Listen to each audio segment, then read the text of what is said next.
El viernes 30 de enero a las 13 horas, siga la transmisión en vivo del segundo informe de labores de la Sala Regional Monterrey, que dará el magistrado presidente Marco Antonio Zavala Arredondo ante el magistrado José Alejandro Luna Ramos, presidente del Tribunal Electoral y de la Comisión de Administración, de acuerdo a lo dispuesto por el artículo 37, fracción primera del Reglamento Interno del máximo órgano jurisdiccional en materia electoral. Solo aquí, en Plataforma Electoral, el canal de televisión por internet, donde tú tienes mucho que ver. Este año, elegiremos diputados federales y autoridades en 17 entidades federativas. Las y los mexicanos podemos tener la certeza de que contamos con instituciones fuertes. Muestra de ello es el reconocimiento que recibió el Tribunal Electoral como la mejor institución electoral del año, entre órganos de todo el mundo. Lo que ratifica nuestro trabajo de cara al proceso electoral 2015. Tribunal Electoral del Poder Judicial de la Federación. Tú tomas la decisión, nosotros la protegemos.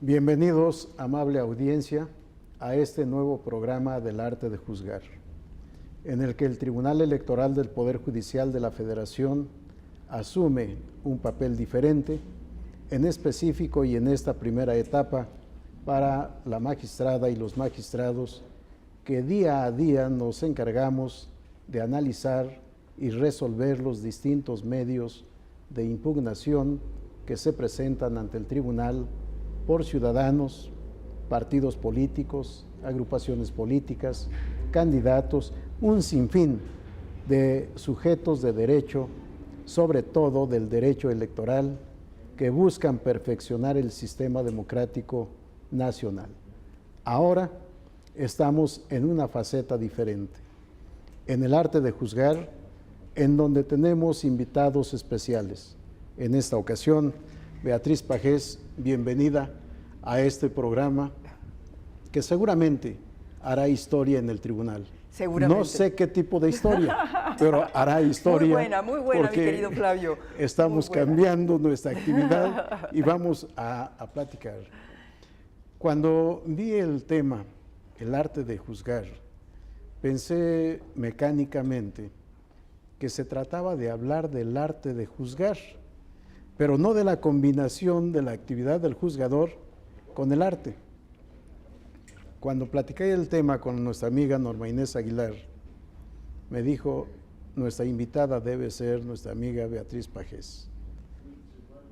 Pareciera raro, porque todo mundo cuando habla de arte o piensa en arte, parece que pensara en pintura o en cine inclusive, escultura por supuesto, música, pero pocos piensan en literatura, que quizás sea la parte más importante y en donde tú eres personaje destacada, mi querida Beatriz.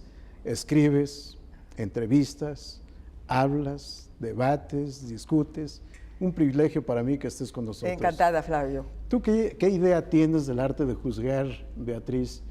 ¿O cómo combinar el arte con la actividad del juzgador? Bueno, primero, Flavio, un placer estar aquí en este espacio tan maravilloso y que además lleve este título tan excitante como es el arte de juzgar. Efectivamente, cuando tú me hiciste el favor, junto con Norma Inés, de proponerme este tema, nos vino a cuento el tema del Quijote, que es el símbolo de la revista Siempre.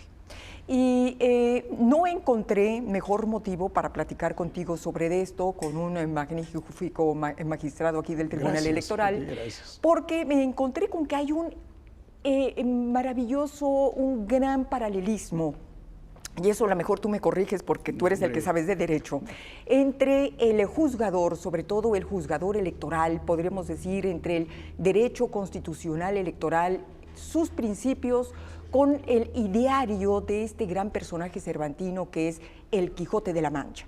¿En qué se parecen? Bueno, en una primera instancia, bueno, ustedes como juzgadores, ¿qué es lo que tienen que defender a partir de los principios de la democracia, como es la libertad, es la justicia, es la equidad, es la transparencia, es la dignidad humana, son los derechos humanos? Y lo mismo hacía este Quijote cervantino cuando se montaba en su Rocinante con su escudo y su lanza, lo que hacía por los caminos de Castilla era defender eso precisamente, era defender y abogar por la libertad, por la dignidad de los hombres. Acuérdate simple y sencillamente el caso de esta Dulcinea, ¿verdad? Que él la veía muy bella, pero que al final del día, bueno, pues sabíamos que era doña Aldonza, que trabajaba, era una tabernera, no muy agraciada, pero que él la ubicó en el lugar de una doncella. Entonces, bueno, yo creo que hay un gran paralelismo entre los principios que ustedes defienden y lo que defiende este gran personaje cervantino.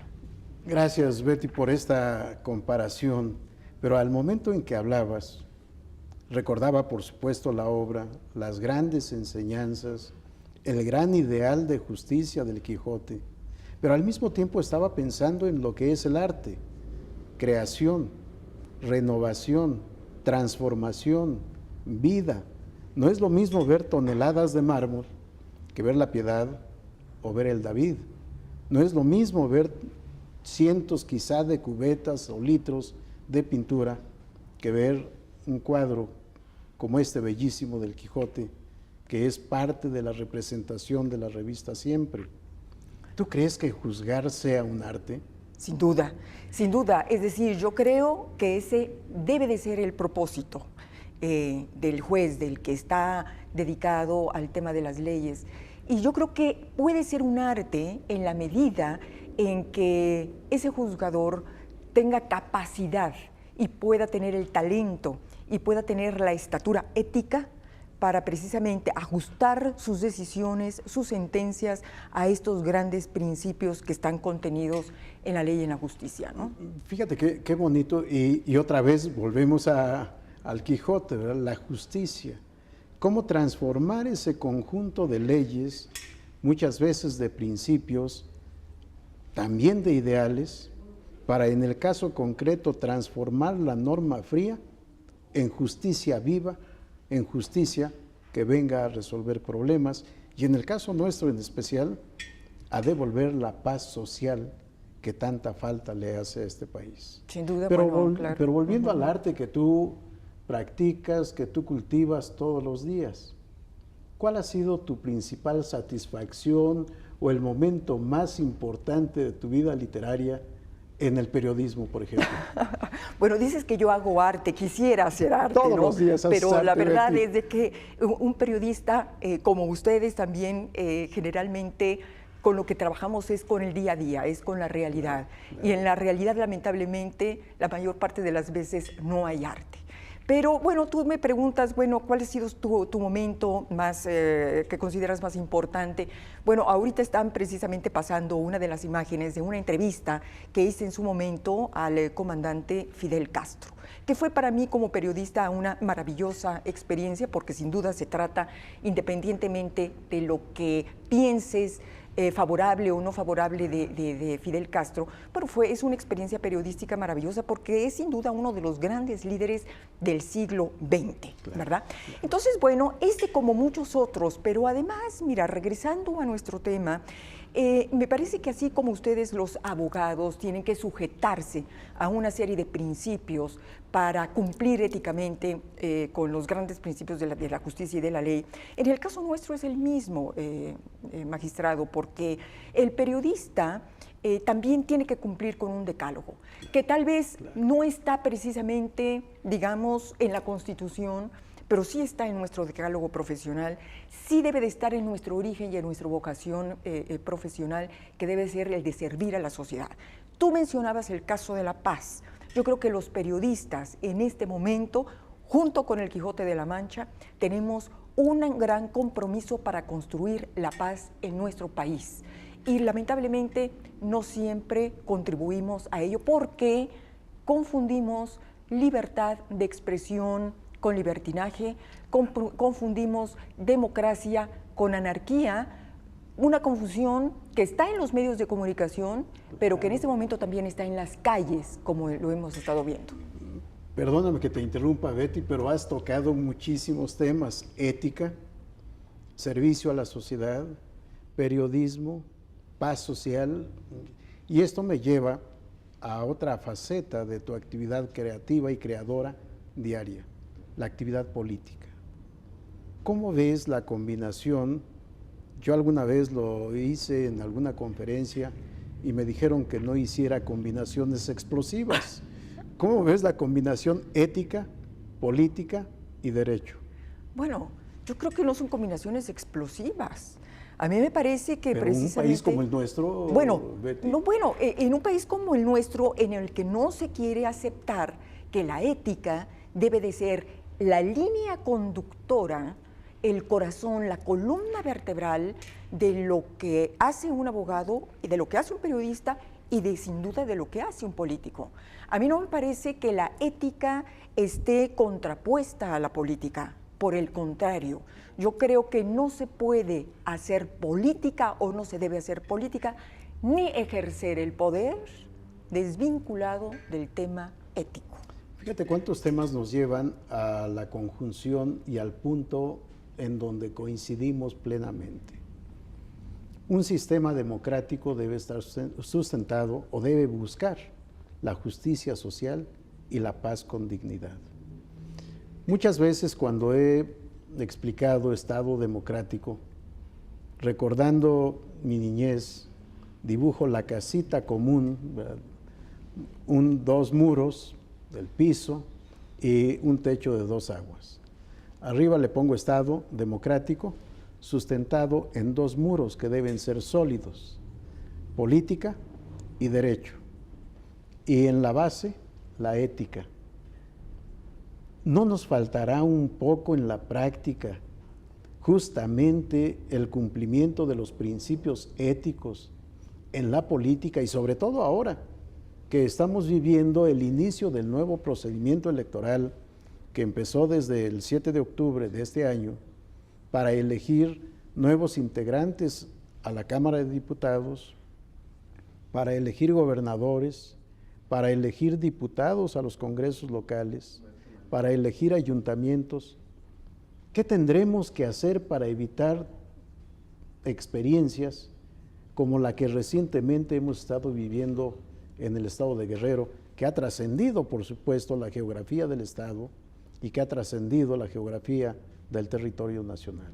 Mire, los partidos políticos deben dejar de ser tan pragmáticos.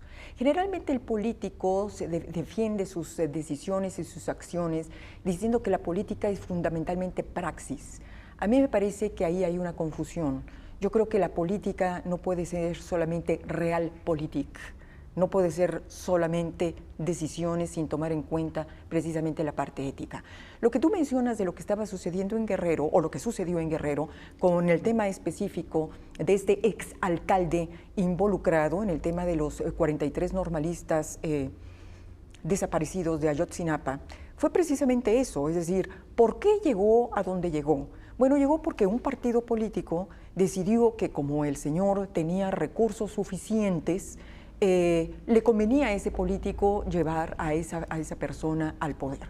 Y creo que a partir de ese razonamiento, los partidos están cometiendo una serie de errores y están introduciendo al país probablemente en un camino sin retorno, porque en un contexto como el actual, donde el país lamentablemente está enfrentando un flagelo como es el crimen organizado, creo que el gran desafío que en este momento van a tener los partidos de cara al 2015 y en este escenario tan complicado es que los partidos puedan seleccionar candidatos a partir de una vigilancia, de una observación muy minuciosa de la conducta, de la trayectoria, del pasado, de la vocación que tienen estos candidatos, de la probidad que deben de tener estos posibles candidatos. Betty, ¿y tú crees, volviendo al concepto de bellas artes, ya no de arte en términos demasiado amplios, las bellas artes tendrán alguna trascendencia en esta actividad política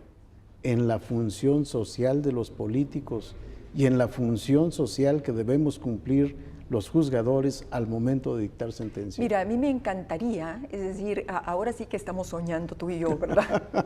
Pero creo que sí. Yo creo que no es lo mismo un político cultivado, que conozca el arte, que tenga afición por el arte, que tenga sensibilidad por el arte, a un político que esté totalmente desvinculado de toda expresión cultural.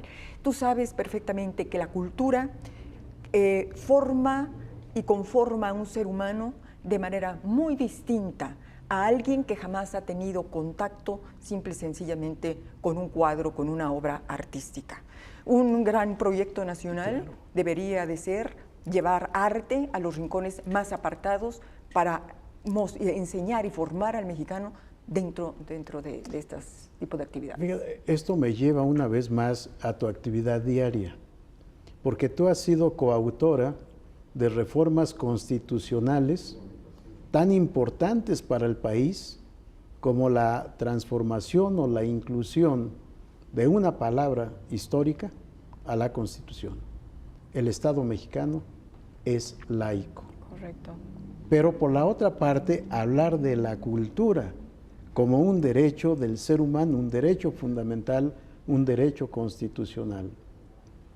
Me parece, y tú me dirás si sí o no, pero creo que coincidimos, que lo que hace falta en el país no solo es instrucción fundamental, sino la cultura, el arte, que podamos conocer la literatura seria, como es esta gran obra de Miguel de Cervantes Saavedra, que en su primera parte ha cumplido ya el 4º centenario y que en su segunda parte está por cumplir ese 4º centenario.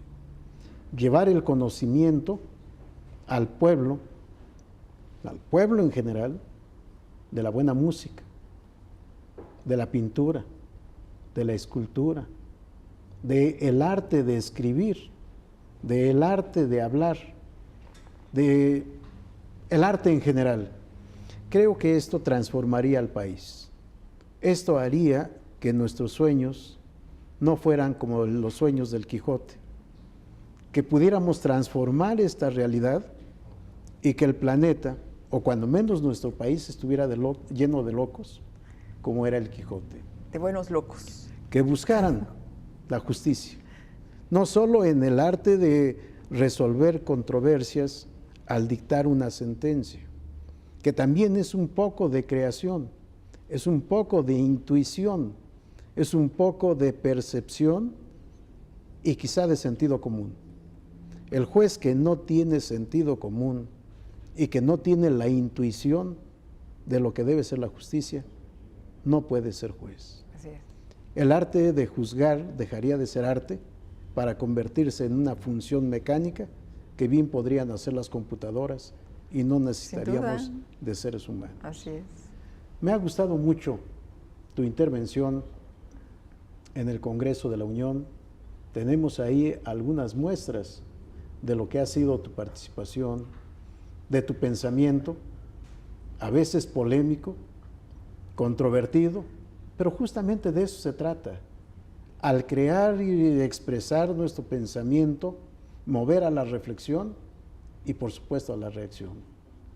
Beatriz, creo que el arte, no creo, estoy convencido, que el arte que tú cultivas, la política, la escritura, el periodismo, las ciencias de la comunicación como arte, son algo importantísimo. Si al momento de elaborar una sentencia no sabemos escribir, si no sabemos hacer las sentencias en español, pero respetando las reglas de la gramática, de la lógica, de la semántica, de la semiótica, tal vez nadie entienda lo que dijimos o lo que quisimos decir en la sentencia. Si no tenemos ese espíritu creador que nos ha enseñado, entre otros, Cervantes, y he recurrido a él porque es el personaje emblema de la revista Siempre, que fundara tu señor padre, y que con mucha gallardía tú has heredado en el buen sentido de la palabra, porque heredaste la responsabilidad de comunicar a México, de informar a México sobre mucho del pensamiento político y científico en este país. Debo confesarte que allá en mis años mozos empecé a leer la revista Siempre desde que estaba en primaria. Era la fuente de información. Y quizá también esto colaboró a que el Quijote se volviera para mí el personaje ideal, el personaje que debemos seguir, al que debemos aprender, quizá todos, pero más aún los abogados, ya sea en la postulancia o ya sea en la función de juzgar. Pero vuelvo a la primera parte, o a una de las primeras partes que tú mencionabas, la entrevista con uno de los grandes líderes de este planeta en el siglo pasado y que seguramente trasciende a este siglo. Escribiste a Fidel Castro, presente y futuro de Cuba.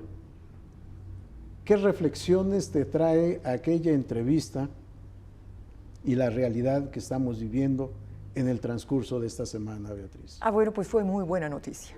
Muy buena noticia, leería la posibilidad de la normalización de relaciones entre Cuba y Estados Unidos. ¿Por qué es una buena noticia? Bueno, porque yo creo que los cubanos necesitan ya una nueva esperanza de vida.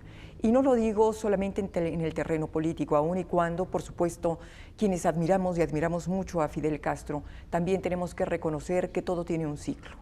Y creo que el ciclo cubano debe de entrar ya precisamente a un proceso de democratización que permita sobre todo a los habitantes, a la población cubana, tener un mejor nivel de vida.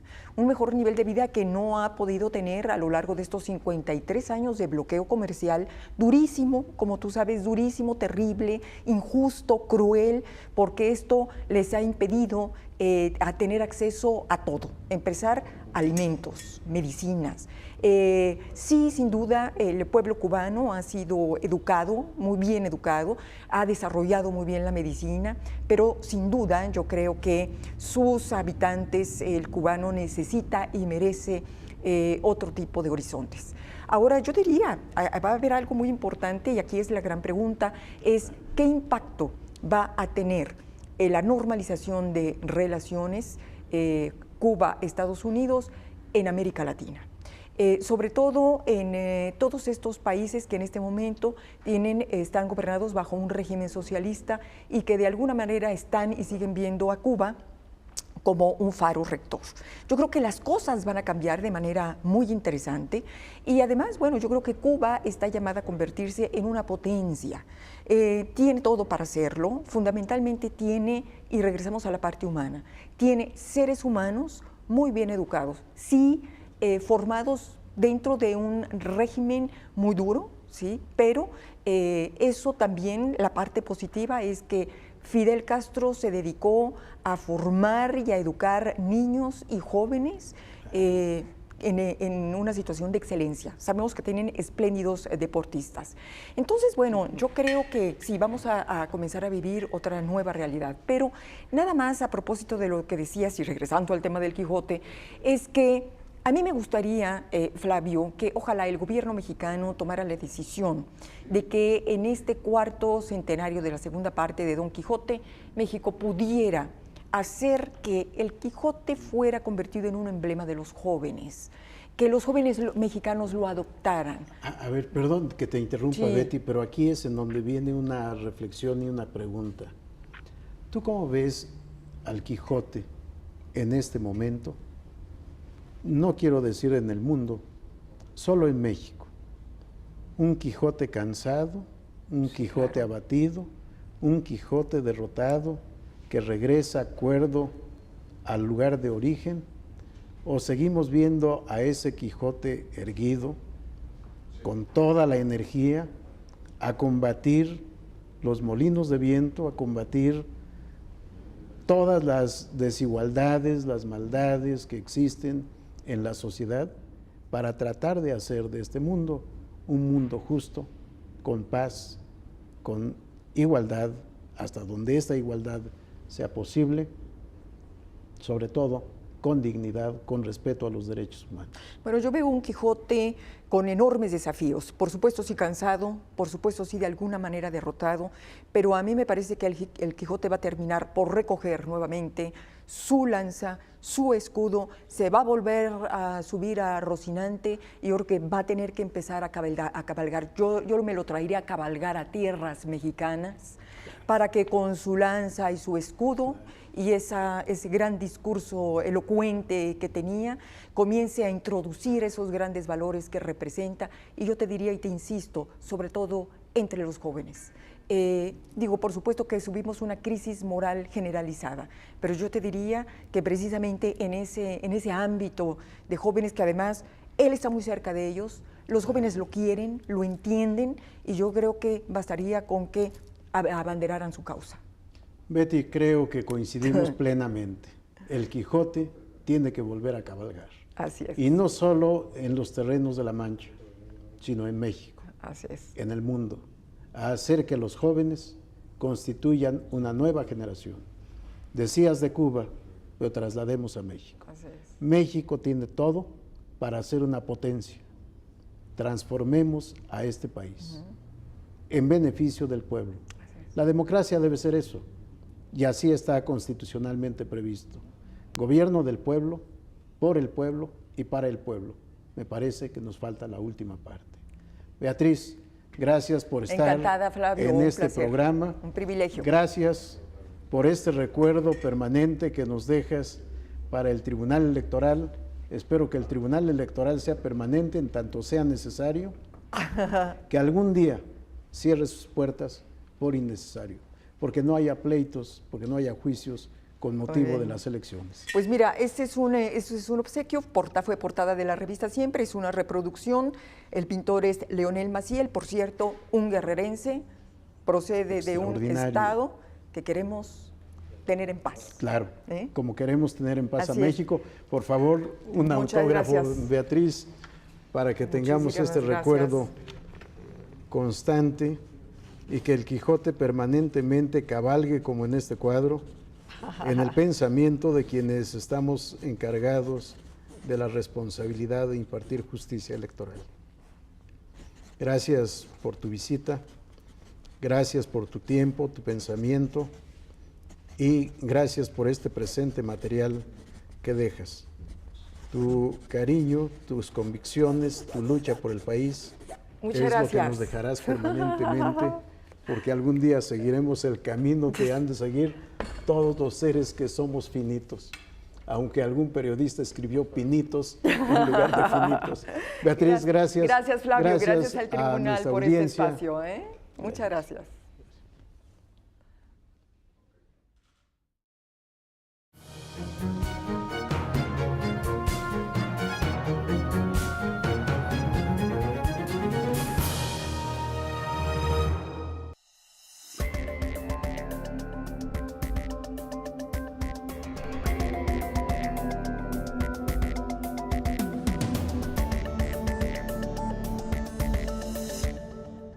El viernes 30 de enero a las 13 horas, siga la transmisión en vivo del segundo informe de labores de la Sala Regional Monterrey, que dará el magistrado presidente Marco Antonio Zavala Arredondo ante el magistrado José Alejandro Luna Ramos, presidente del Tribunal Electoral y de la Comisión de Administración, de acuerdo a lo dispuesto por el artículo 37, fracción primera del Reglamento Interno del máximo órgano jurisdiccional en materia electoral.